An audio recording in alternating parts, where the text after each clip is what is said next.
Hi BookTube, I am popping back in. I'm kind of on an unintentional hiatus because I'm helping my husband format and publish a children's picture book. And it's nothing I've ever done before, so it's very much a learning process and kind of taking all of my creative time that I would otherwise be making videos and content. I'm hoping that will be done at the end of August. He thinks it's going to take longer. We shall see.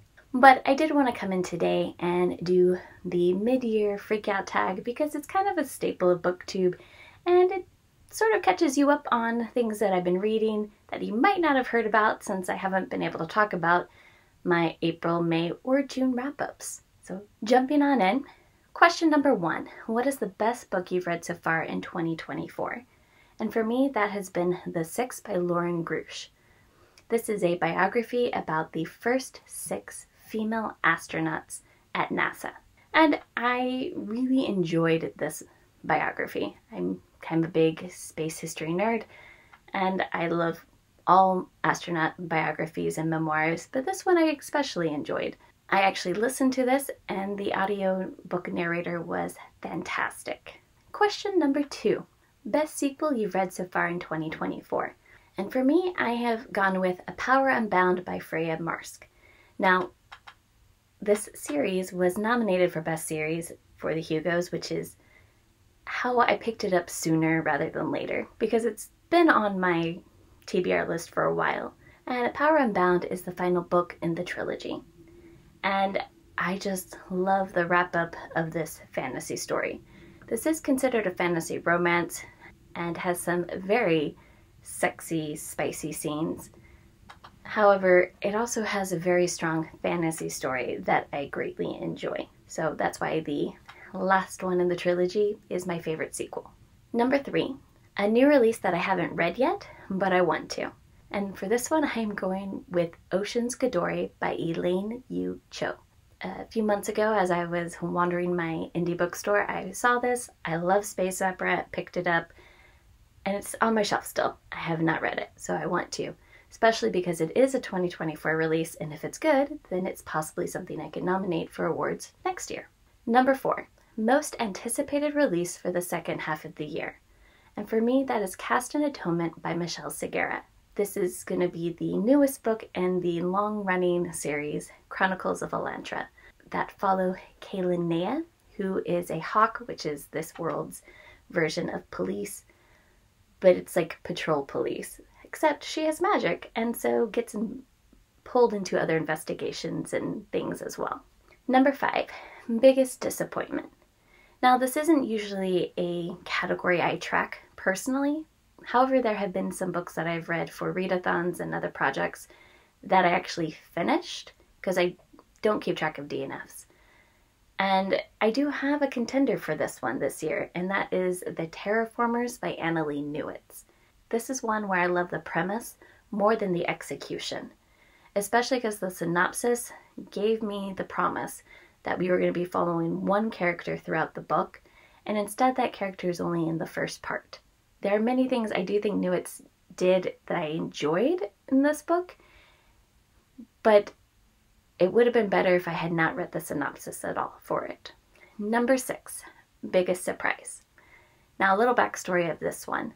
When everyone was putting up their best of 2023 videos, I went through everyone I'm subscribed to on YouTube, talked to all my family and friends and coworkers, and got their favorite books of 2023.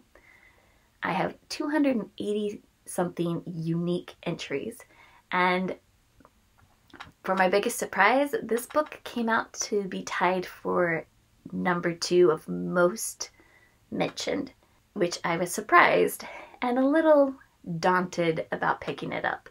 So the book is Fourth Wing by Rebecca Yarros. I then had a really good friend talk to me in March, said that he had read it, and yeah, it has some sexy scenes, but you can skip them. They're not really relevant to the plot. He just really loved the fantasy aspect of the story.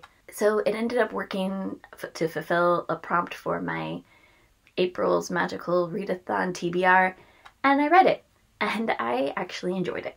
I do think that this would be a great crossover book if you've primarily only read fantasy for the young adult age category and are wanting to move to fantasy of the adult category. It has a lot of elements that you would see in adult fantasy and a lot of elements that you would see in young adult fantasy as well. So yeah, I am actually planning to continue this series. Number 7, favorite new author. This can be a debut or a new to me author. And I think this one is actually both. I have chosen W.J. Long III, and the book I read by him was Children of the Black. Since I was a judge for the self-published science fiction contest, I was given this book as a semi-finalist to read, and then it did end up going to be a finalist for this past year. I really enjoyed Long's writing. He touches on a lot of classic sci-fi tropes while using his own twist on them, and I am looking forward to reading not only the sequel to the Children of the Black, but also anything else that Long is going to write here in the future. Question number 8, newest fictional crush. And for me, that is Halim from Thornhedge by T. Kingfisher. He is a cinnamon roll knight character, just incredibly sweet, and I think he really won my heart when he told Toadleen that he wanted to introduce her to his mother. Because for me, it showed that he really valued Toadleen as herself and didn't expect her to be something different. So if I have to have a fictional crush, it's Halim. Question number 9, newest favorite character. And that is going to be Mrs. Erickson from Cast in Eternity by Michelle Segura.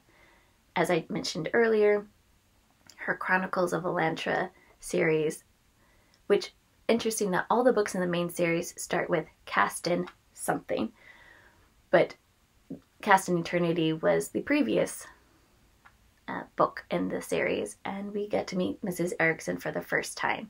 And I just love her. She is an old woman who has lived her life and is still going out having good interactions with people. At the same time, she sees ghosts. So she's just a very fun character. Question number 10, a book that made you cry. So I went back and I looked at the list of books I have finished, and I know I cried on more than one, but looking back at the list, I can't tell you which ones it were. And I didn't mark it down. So I'm going to have to just leave this as an unknown. I know I cried at something, I don't remember what it was. Number 11, book that made you happy. And for this, I'm going with the entire Horimiya manga series. This is just a very sweet slice of life story where two teenagers meet, become friends, and fall in love, and then navigate what having a relationship looks like in a healthy way at that age. And I just really loved it. In fact, I have a series review. Question number 12. Most beautiful book you bought so far this year or received? And this one was hard for me because I'm really bad about recording what I have bought or received. But I'm going to go with Witch King by Martha Wells. After I read it, I knew this was a book that I will want to reread, and so I went out and bought my own copy. And I just really love the artwork on the cover. So that's why this one is the most beautiful. And question number 13. What books do I need to read by the end of the year? Now, I was smart and made sure that my reading goal was low and I didn't do too many reading challenges. But there is a video that I made called These Books Will Explode, where I chose 12 books from my shelf that I have not read yet or have not finished. I think 2 of them I had started. And I have finished 1 of the books. So I still have 11 more books that I need to read by the end of this year. Otherwise, they are going to leave my house without me reading them. So for what is coming next for me, since I'm not making a lot of content of my own right now, I am going to be on Margaret Bernard's channel on the 28th, where I will be discussing Homegoing by Jia Jiasi. This was a buddy read between 4 of us, so I'm really looking forward to talking about it with everyone. I know that I'm going to be participating in Draconathon in August, which is a very cozy, just read dragon books, Readathon. And this is done by Jade Juniper and Soleil Celine. Their channels will be linked down below, as well as Margaret's will also be linked down below. And then in September, I know I'm going to be participating in the autumn equinox for G's magical readathon. And hopefully I will be able to get this children's book finished and published, and then I can come back and talk more about books with you guys. Before I leave though, I would love to know what your best book has been so far, what your best sequel has been, and then what book has been your biggest surprise. So please leave that info down below. Thank you and have a great day.